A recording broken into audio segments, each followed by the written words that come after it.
క్రీస్తునందు ప్రియ సహోదరి సహోదరులారా, మన ప్రభువును రక్షకుడు అయినటువంటి యేసుక్రీస్తు వారి నామంలో శుభాభివందనాలు తెలియచేసుకుంటూ ఈ ఆదివారపు ఆరాధన కార్యక్రమాన్ని ప్రారంభించుకుందామండి. ఈరోజు ఆరాధనలో భాగంగా అపోస్తలుడైనటువంటి యోహాను గారు రాసినటువంటి సువార్త 17వ అధ్యాయము 16 నుంచి 24 వరకు ఈరోజు మనము ధ్యానిద్దాం. యోహాను సువార్త 17వ అధ్యాయము 16వ వచనము నుండి 24వ వచనము వరకు. నేను లోక సంబంధిని కానట్టు వారును లోక సంబంధులు కారు. సత్యమందు వారిని ప్రతిష్ఠ చేయుము. నీ వాక్యమే సత్యము. నీవు నన్ను లోకమునకు పంపిన ప్రకారము నేనును వారిని లోకమునకు పంపితిని. వారు సత్యమందు ప్రతిష్ఠ చేయబడినట్లు వారి కొరకై నన్ను ప్రతిష్ఠ చేసుకొనుచున్నాను. మరియు నీవు నన్ను పంపితివని లోకము నమ్మునట్లు తండ్రి, నాయందు నీవును నీయందు నేనును ఉన్నలాగున వారును మనయందు ఏకమై ఉండవలెనని వారి కొరకు మాత్రము నేను ప్రార్థించుటలేదు.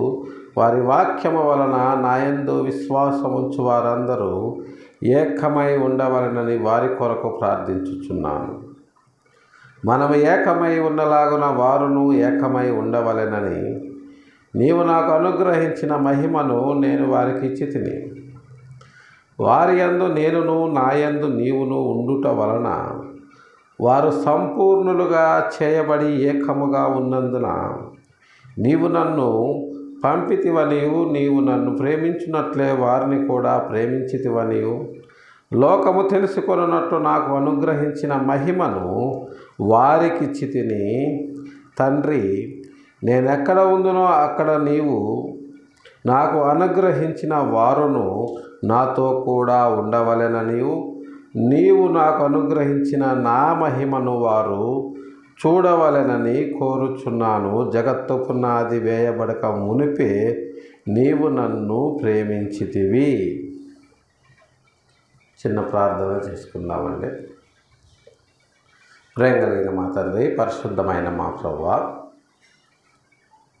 గడిచిన పరిశుద్ధ దినము నుంచి నేటి పరిశుద్ధ దినం వరకు మా పనుల్లో మా ప్రయాణాల్లో మాకు తోడు నీడగా ఉండి నేటి పరిశుద్ధ దినమున సజీవులముగా మీ పాద సన్నిధికి చేర్చి మిమ్మల్ని స్తుతించి ఆరాధించి కనపరిచి నిగూఢమైన మీ పరలోక రాజ్య మర్మాలను మేము ధ్యానించినట్లు మాకు సహాయము చేయమని మీ వాక్యమును ధ్యానించిన ఉండగా మీ ఆత్మను మాకు అనుగ్రహించి మమ్మల్ని ముందుకు నడిపించమని మీ ప్రియకుమారుడు మా రక్షకుడు అయినటువంటి యేసయ్య దివ్య నామములో బ్రతిమిలాడి ప్రార్థించి అడిగి వేడుకొనుచున్నాము తండ్రి, ఆమేన్.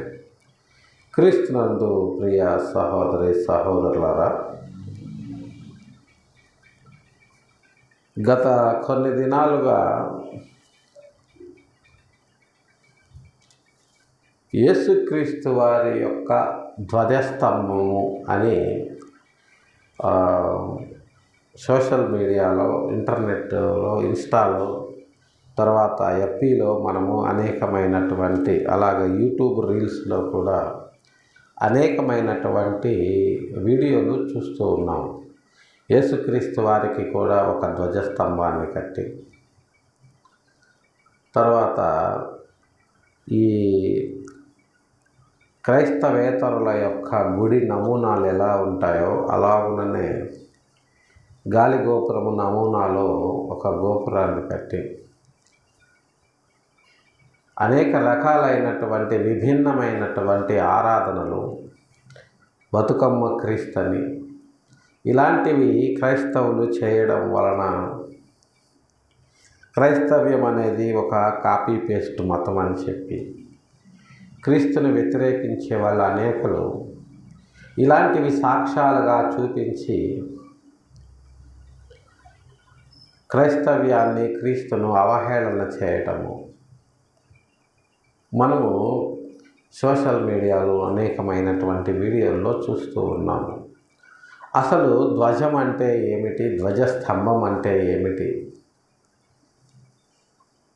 ధ్వజం అనే మాటకి అసలు బైబిల్ పరిశుద్ధ గ్రంథం ఏం చెబుతుంది అన్న విషయాలను మనము పరిశుద్ధ గ్రంథపు వెలుగులో మనము పరిశీలించి చూస్తే అసలు ధ్వజం అనేటటువంటి పదానికి సరి అయిన భాష్యము పరిశుద్ధ గ్రంథము చెప్పింది అనేది మనకు అర్థమవుతుంది ప్రియులారా. కాబట్టి మనము చదివినటువంటి ఈ యోహాను గారు రాసినటువంటి సువార్తలో నేను లోక సంబంధిని కానట్టు వారును లోక సంబంధులు కారు అని యేసుక్రీస్తు వారు అంటున్నారు.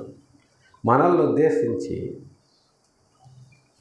ఆయన తనను తాను లోక సంబంధి కాదు అని, ఆయన పరము నుంచి మన కొరకు శరీరాన్ని ధరించుకొని భూమి మీదకు వచ్చాడని చెప్పి మనం ఎరిగినలాగున ఆయన లోక సంబంధి కాదు. కాబట్టి ఆయనను ఎరిగినటువంటి మనము కూడా లోక సంబంధులము కాదు, మనము కూడా పర సంబంధులమే అన్న విషయాన్ని యేసుక్రీస్తు వారు తెలియచేస్తూ సత్యమందు వారిని ప్రతిష్ఠ చేయము, నీ వాక్యమే సత్యము అని అంటున్నారు. ఆయన సత్యమందు వాళ్ళని ప్రతిష్ఠ చేయయ్యా అని తండ్రితో యేసుక్రీస్తు వారు అంటున్నట్లుగా ఈ సందర్భము మనకు తెలియచేస్తుంది. ప్రతిష్ఠ చేయటము, ప్రతిష్ఠించటము అంటే మనలో ఒక విషయాన్ని లేదా ఒక అంశాన్ని మన హృదయాంతరాల్లోకి ఎక్కించటము. మొన్న మధ్య అయోధ్యలో రామ మందిర నిర్మాణము కూడా జరిగింది. అందులో కూడా రాముడి యొక్క విగ్రహానికి ప్రాణప్రతిష్ఠ కార్యక్రమం అని ఎలక్షన్కి ముందు నిర్వహించారు. అది వేరే విషయం అనుకోండి, అది వాళ్ళ మత సంబంధమైనటువంటి ఆచారం అనుకోవచ్చు. సరే, నేను ప్రతిష్ఠ అనే దాని గురించి చెప్తున్నాను. ప్రతిష్ఠించటము అంటే ఒక విషయాన్ని తీసుకొని వచ్చి మన హృదయాల్లో నింపటము. అప్పుడు మన హృదయము, మన శరీరం అంతా కూడా దానితో నిండిపోవడాన్ని ప్రతిష్ఠించటము అంటారు. సో ఇక్కడ యేసుక్రీస్తు వారు ఏమంటున్నారంటే సత్యమందు వారిని ప్రతిష్ఠ చేయయ్యా అని తండ్రిని యేసుక్రీస్తు వారు అడుగుతున్నట్లుగా మనకు అర్థమవుతుంది. అయితే సత్యం అంటే ఏంటి? సత్యం అంటే ఏంటి అంటే నీ వాక్యమే సత్యము అనే మళ్ళీ ఆయనే చెప్తున్నాడు. ఆయన వాక్యమే సత్యం అయినప్పుడు మనము వాక్యమందు ప్రతిష్ఠ చేయబడాలి. వాక్యమందు ప్రతిష్ఠ చేయబడాలి అంటే వాక్యం ఎవరు? వాక్యం ఎవరు అనే విషయాన్ని కూడా యోహాను గారే యోహాను సువార్త 1వ అధ్యాయం 1వ వచనంలోనే తెలిపారు. ఆదియందు వాక్యం ఉండెను, వాక్యము దేవుని యొద్ద ఉండెను, వాక్యము దేవుడై ఉండెను. ఆ దేవుడైనటువంటి వాక్యమే కృపా సత్య సంపూర్ణుడుగా మన మధ్య నివసించెను శరీరధారిగా. ఆ వాక్యమే శరీరధారి అయి కృపా సత్య సంపూర్ణుడుగా మన మధ్య నివసించెను. ఎవరా వాక్యము అంటే సాక్షాత్తు యేసుక్రీస్తు వారు. ఆ విషయాన్ని ఆయనే స్వయంగా చెప్పినట్లుగా కూడా మనము చూస్తున్నాము. చూడండి, అదే యోహాను సువార్త 18వ అధ్యాయము 38వ వచనంలో ఏమయ్యా నీ గురించి, అప్పటికే యేసుక్రీస్తు వారిని అరెస్ట్ చేసి ట్రయల్ ఖైదీగా పిలాతు గారి ముందు నిలబెడతారు. అప్పుడు పిలాతు గారు యేసుక్రీస్తుని అడుగుతారు, ఏమయ్యా నీ గురించి ఇంత గొడవ జరుగుతుంది, ఇంత అల్లకల్లోలం జరుగుతుంది, రాజ్యంలో అలజడి రేగుతుంది నీ వలన, అసలు ఎవరయ్యా నువ్వు యూదుల రాజువా అని ఆయన్ని అడిగితే యేసుక్రీస్తు వారు ఏమన్నారు? ఎస్, నువ్వు అన్నట్టు నేను రాజునే, ఆయన రాజునే అన్నాడు కానీ యూదులకు మాత్రమే రాజును అని ఆయన అనలేదు. తర్వాత సత్యమును గూర్చి సాక్ష్యమిచ్చుటకు నేను పుట్టాను, ఇందు నిమిత్తమే నేను లోకమునకు వచ్చి తిని, సత్య సంబంధి అయిన ప్రతి వాడు నా మాట వినును అనెను. అందుకు పిలాతు సత్యమనగా ఏమిటి అని ఆయనతో అడిగాడు. ఆయన యేసుక్రీస్తు వారు నువ్వు యూదులకు రాజువా అంటే నేను అన్నట్టు నువ్వు అన్నట్టు రాజునే నేను అని అంతటితో ఆగలేదు. ఆయన సత్యమును గురించి నేను సాక్ష్యం ఇవ్వడానికి వచ్చాను. సత్య సంబంధి అయిన ప్రతివాడు నా మాట వింటాడు. అంటే ఈ లోకములో సత్యం అనేది ఏదైనా ఉంటే దానికి నిలువెత్తు సాక్ష్యము నేనే. అంటే ఆయన లేకుండా సత్యము, ట్రూత్ అనేది ఈ లోకములో లేనే లేదు అన్న విషయాన్ని యేసుక్రీస్తు వారు పిలాతు గారితో చెప్పినట్లుగా మనము చూస్తున్నాము. అయితే పిలాతు గారికి ఆ విషయం అర్థం కాక సత్యం అంటే అంటే అంటే మేమందరం అబద్ధంలో బ్రతుకుతున్నామా అని ఆయన అడిగాడు. సత్యం అంటే ఏంటంటే సత్యం అంటే అని ఆయన అడిగాడు. ఆయనకు ఆ సందేహం వచ్చింది అంటే నేను అబద్ధంలో ఉన్నట్టేగా. అంటే అదే సత్యము.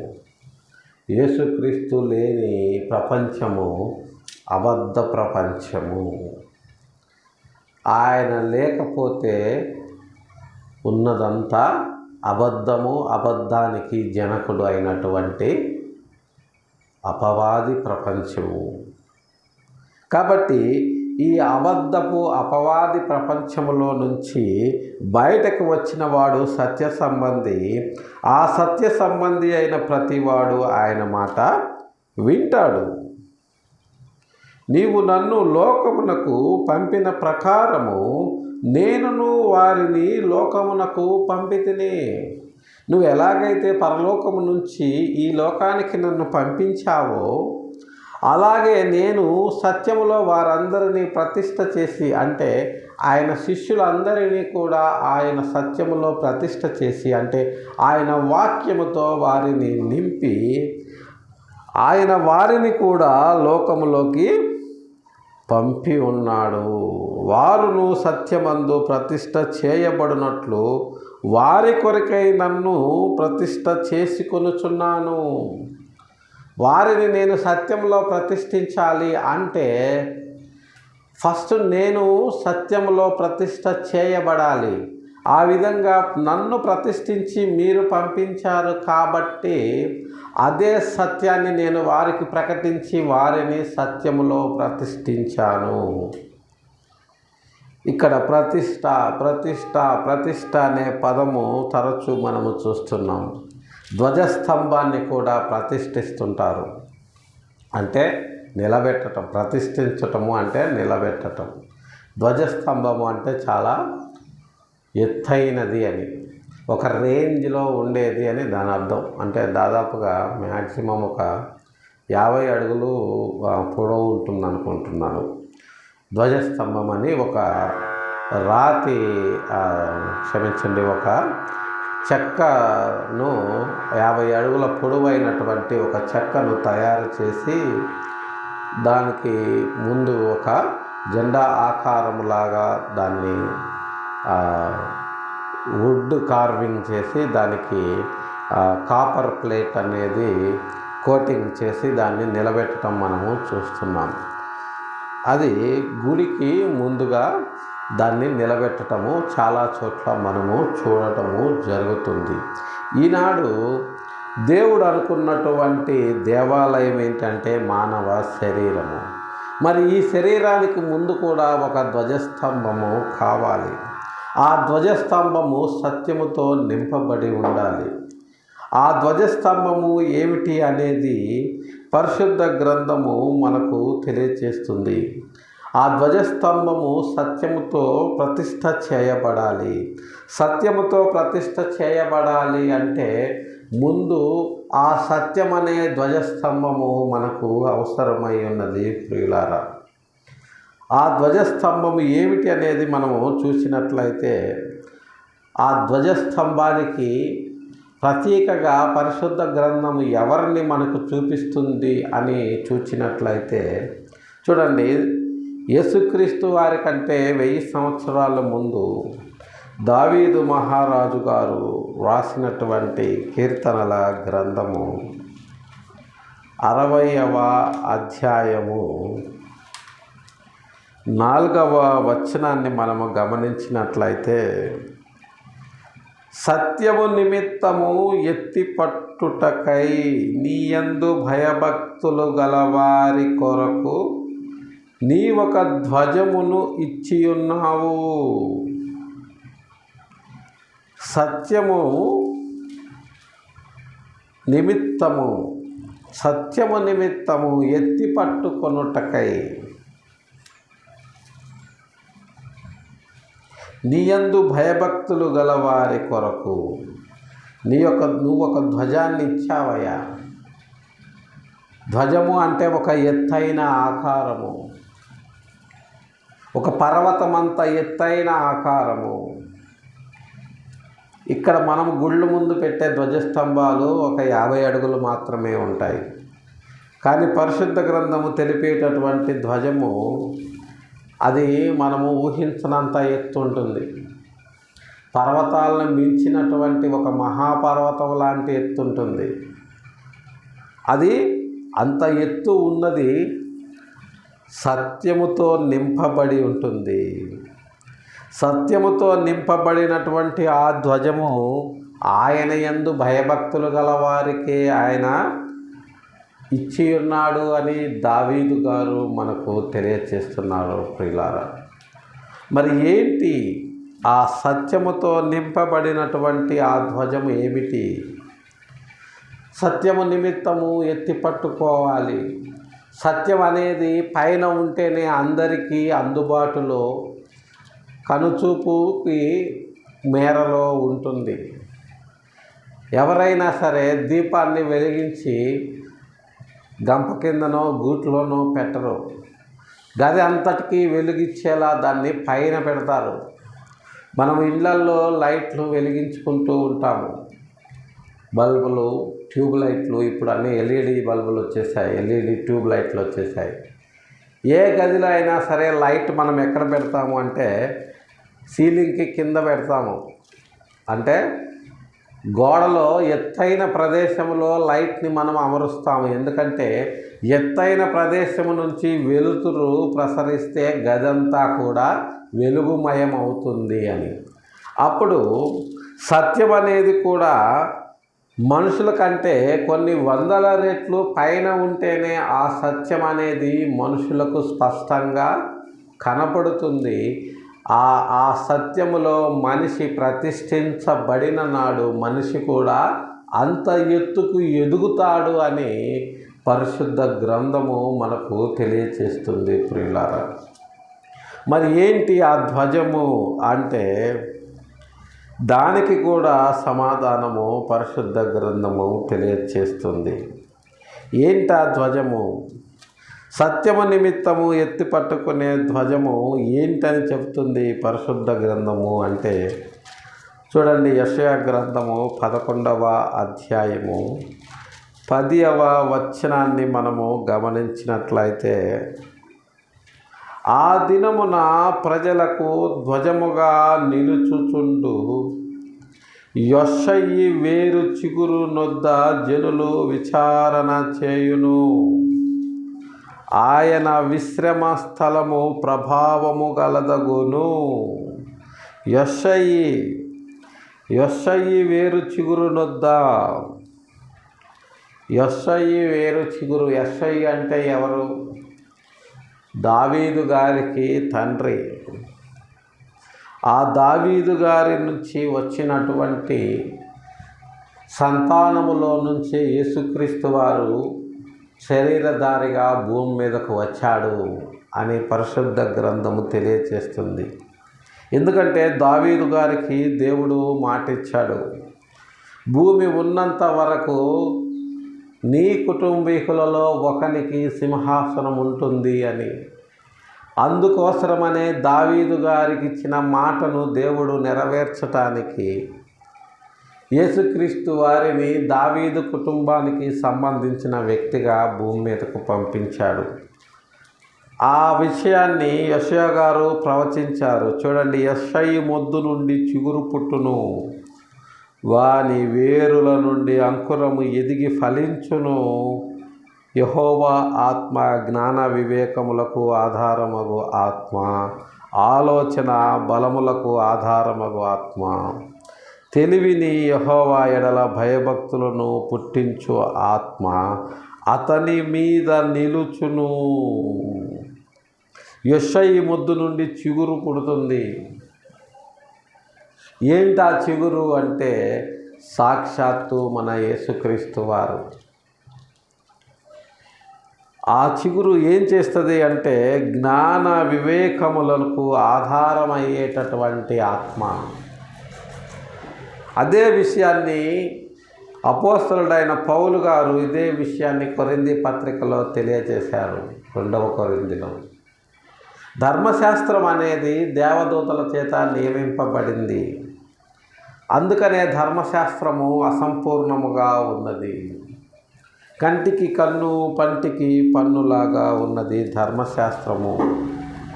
మరి దాన్ని సంపూర్తిగా నెరవేర్చి దాన్ని సంపూర్ణము చేయాలి అంటే దాన్ని విప్పగలిగినటువంటి అర్హత కలిగిన వ్యక్తి భూమి మీదకు రావాలి.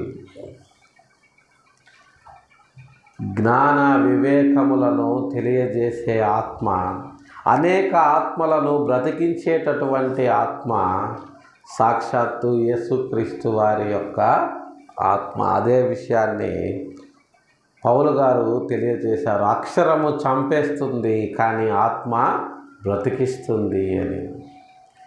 మొదటి ఆదాము ప్రకృతి నుంచి పుట్టినవాడై మరణానికి కారణమైతే కడపటి ఆదాము అని పిలువబడే రక్షకుడైనటువంటి యేసుక్రీస్తు వారు ఆత్మ మూలముగా పుట్టినవాడై అనేకుల యొక్క ఆత్మలను జీవింపచేయటానికి కారకుడయ్యాడు అని. అందుకనే ఆయన జీవింపజేయు ఆత్మ అయ్యాడు అని పౌలు గారు తెలియజేస్తున్నారు ప్రియులారా. అందుకోసమనే యేసుక్రీస్తు వారు ఏం చెప్తున్నారు అంటే, తండ్రి నాయందు నీవును నీయందు నేనును ఉన్నలాగున వారును మనయందు ఏకమై ఉండవలనని వారి కొరకు మాత్రము నేను ప్రార్థించుటలేదు.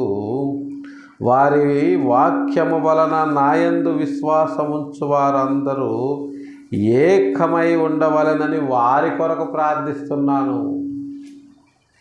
కేవలము మీ యందు నేనున్నాను, నా యందు వారున్నారు, మనందరము ఏకమై ఉంటే సరిపోదు.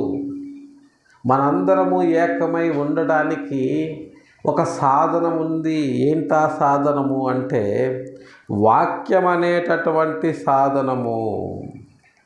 వాక్యము వలన నాయందు విశ్వాసముంచు వారందరూ ఏకమై ఉండాలి.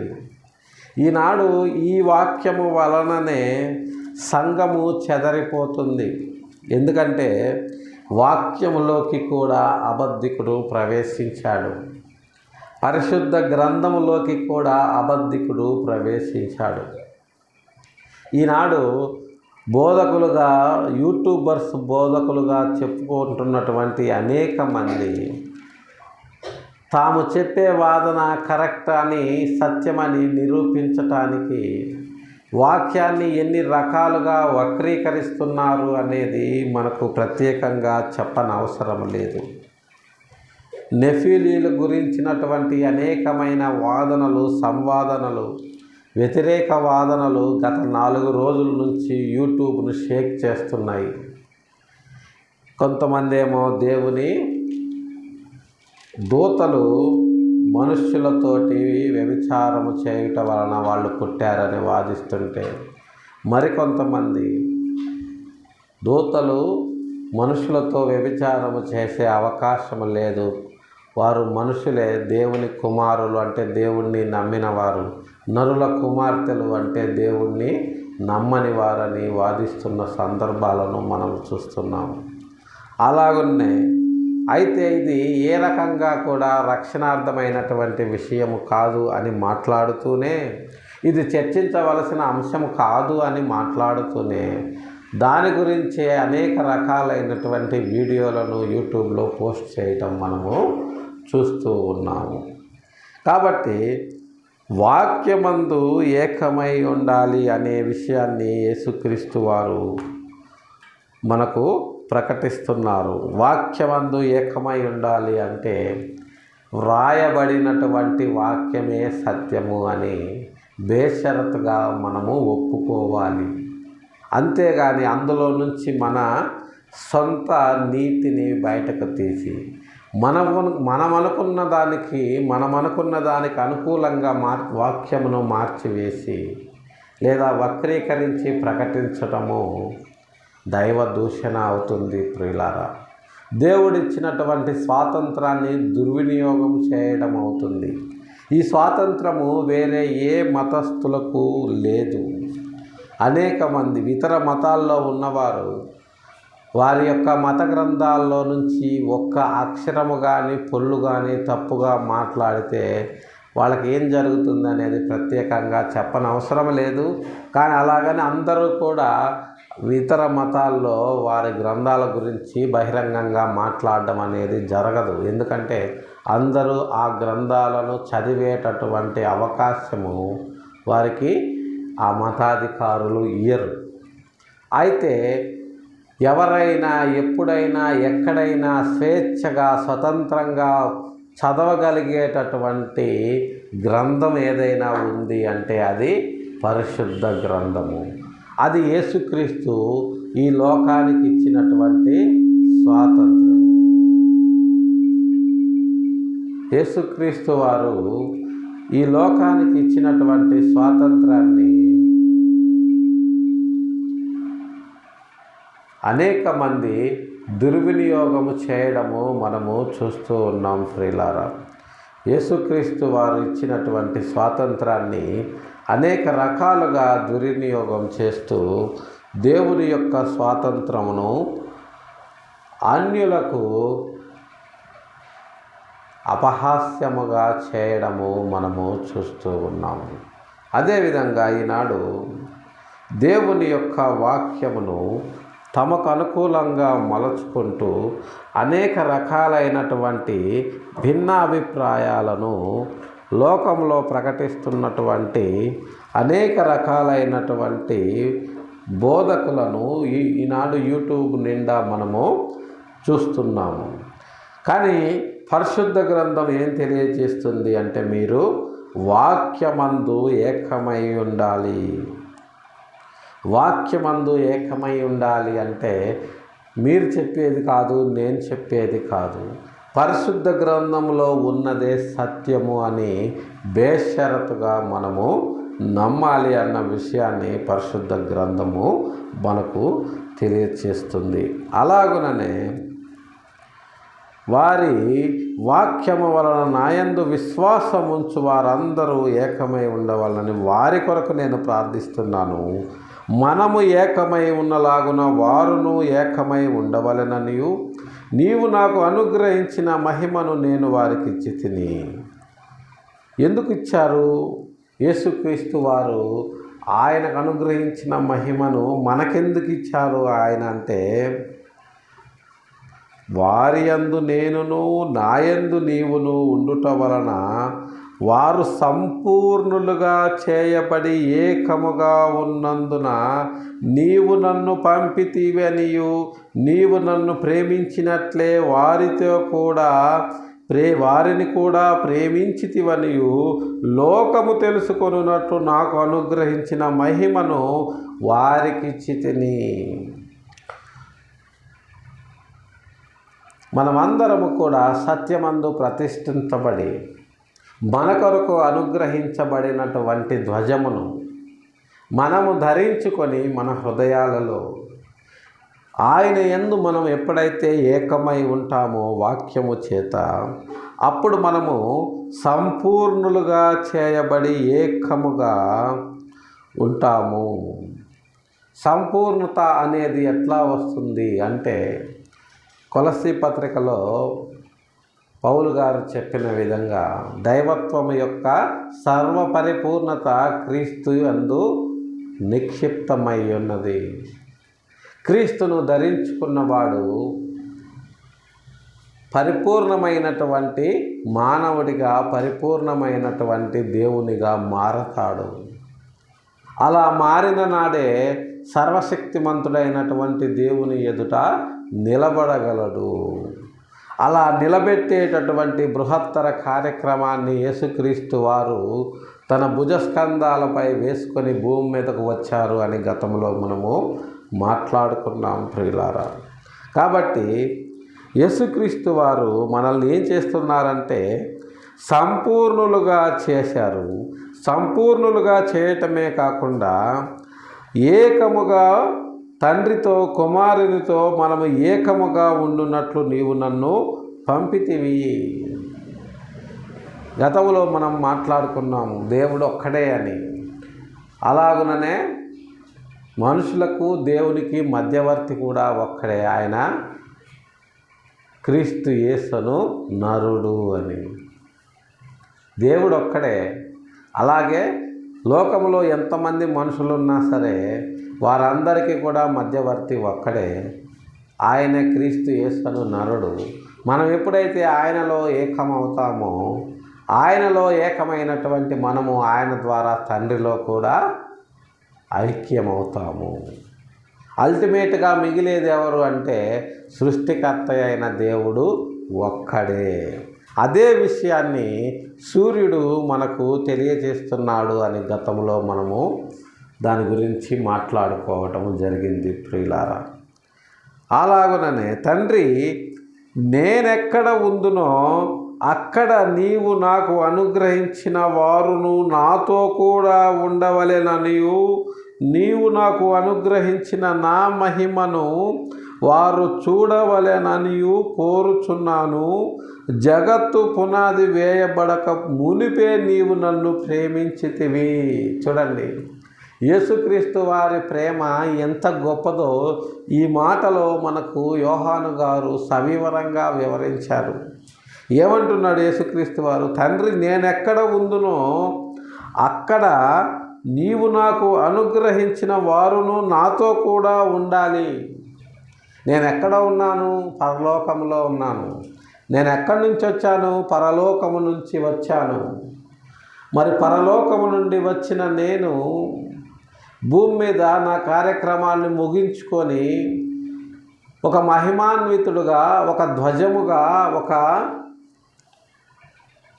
ప్రపంచం అంతా చూడగలిగేటటువంటి ఒక పెద్ద మహాపర్వతములా మారిపోయి తిరిగి నేను నీ యొద్దకు వచ్చాను.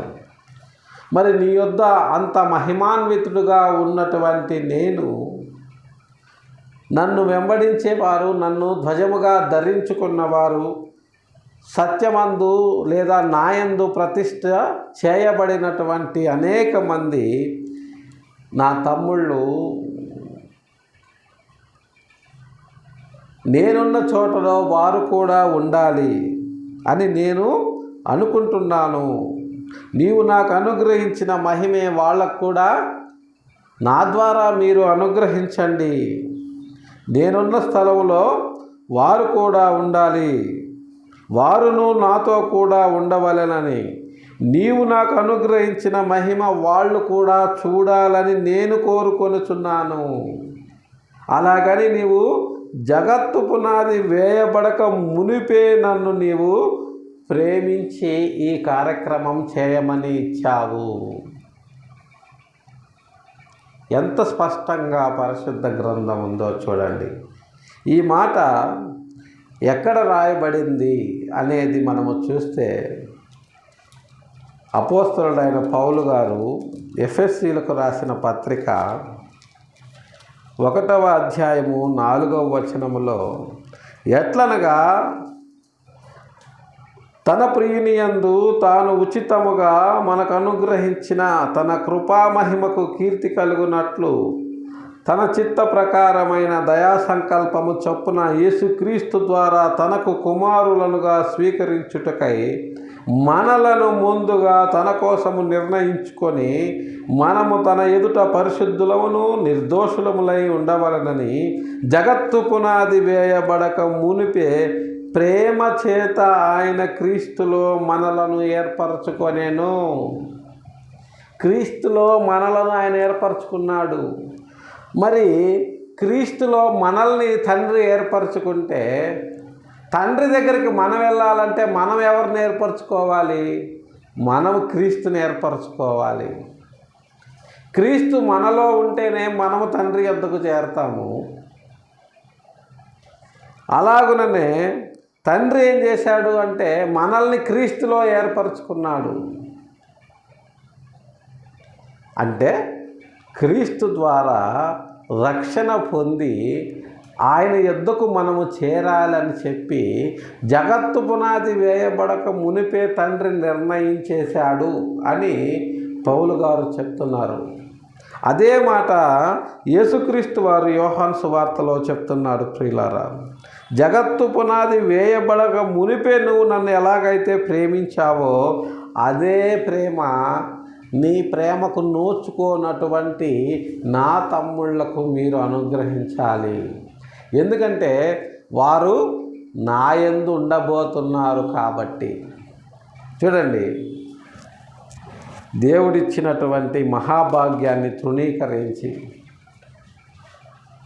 దైవత్వాన్ని కోల్పోయి దెయ్యాలుగా మిగిలిపోయినటువంటి మనల్ని తిరిగి తన స్వరక్తమిచ్చి రక్షించి తిరిగి దైవములుగా మార్చి తండ్రి యొద్దకు మనల్ని చేర్చటమే కాకుండా ఆయనకు ఏ మహిమ అయితే ఉన్నదో ఆ మహిమను మనకు కూడా అనుగ్రహించినట్లు తండ్రిని యేసుక్రీస్తు వారు వేడుకుంటున్నారు. అంటే యేసుక్రీస్తు వారు ప్రేమకు నిలవెత్తు నిదర్శనం అని చెప్పి మనం చెప్పడానికి ఇంతకంటే వేరే సాక్ష్యం అవసరం లేదు ప్రియులారా.